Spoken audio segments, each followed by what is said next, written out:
Le Maroc est encore en demi-finale de Coupe du Monde. Après 3 ans, donc Qatar 2022, où le Maroc avait choqué le monde, et c'est peu de le dire, le Maroc se retrouve 3 ans après, en 2025, en Coupe du Monde U20. Alors encore une fois, des statistiques assez intéressantes, des scores assez intéressants, des adversaires plutôt coriaces. Dernier match en date face aux USA, qui était donné l'un des favoris, c'était clairement même l'un des favoris de cette compétition.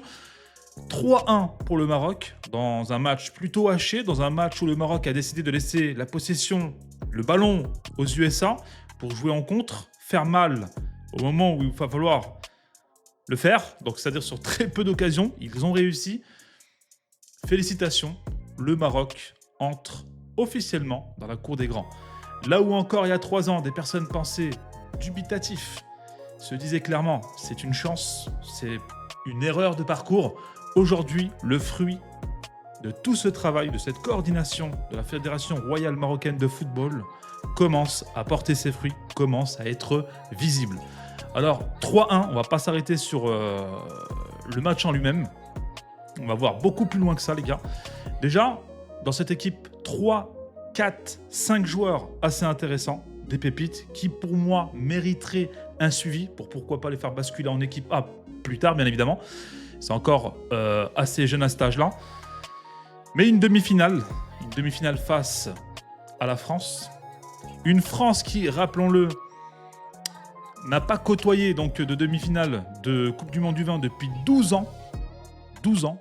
Là où le Maroc, 20 ans, donc dernière demi-finale de Coupe du Monde U20, ça remonte à 2005. Donc 20 ans après, on revient à ce stade-là. Après, bien évidemment, un grand parcours et un grand travail de la fédération sur les jeunes, sur les infrastructures, sur les entraîneurs et j'en passe. Donc on retrouve cette équipe de France.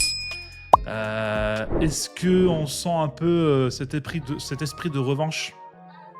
Parce que si vous regardez le dernier carré, les gars, demi-finale, Maroc-France, Argentine-Colombie de l'autre côté. Donc, potentiellement, au vu du niveau, on imagine que l'Argentine pourrait passer en finale. En tout cas, c'est l'un des gros favoris de cette Coupe du Monde. Et on retrouve encore une fois, du côté droit, le Maroc et la France en demi-finale. C'est un peu l'idée d'une revanche. Donc, pourquoi pas avec le Maroc qui passerait et affronterait l'Argentine. Bien évidemment, on est dans une Coupe du Monde, tout peut arriver. La Colombie peut gagner son match, la France peut gagner son match. Donc, mais pour l'histoire, ce serait quand même beau. Les États-Unis, donc 3-1. Il y a encore un an, on les avait joués aux Jeux Olympiques avec l'équipe olympique 4-0. Donc on voit que le Maroc a passé un gap. Aujourd'hui, le Maroc est clairement l'un des favoris en Coupe du Monde. Alors là où la CAN ne nous réussit pas forcément, aujourd'hui la Coupe du Monde nous réussit. Il faut savoir que là, on est en train d'installer une génération qui est assez jeune au plus haut niveau mondial. Donc on prépare une prochaine génération qui sera déjà acclimatée à la pression et au haut niveau. Et ça, les gars, c'est juste incroyable. Le travail qui porte ses fruits, tout simplement, les gars. Donc demi-finale, le Maroc côtoie les plus grandes équipes, le plus haut niveau et les plus grandes strates du football mondial. Voilà.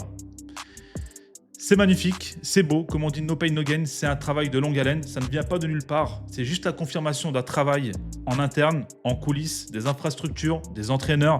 D'ailleurs, c'est aussi la victoire de cet entraîneur qui a ramené cette équipe en finale de Cannes, malheureusement perdu, mais il les a quand même ramenés là-bas.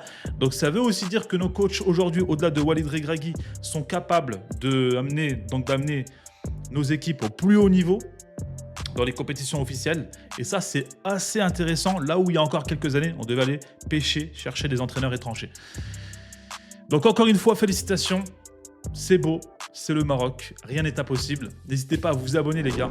Pour plus d'informations sur le football marocain, la CAN qui arrive. Prenez soin de vous. C'était Roro TV.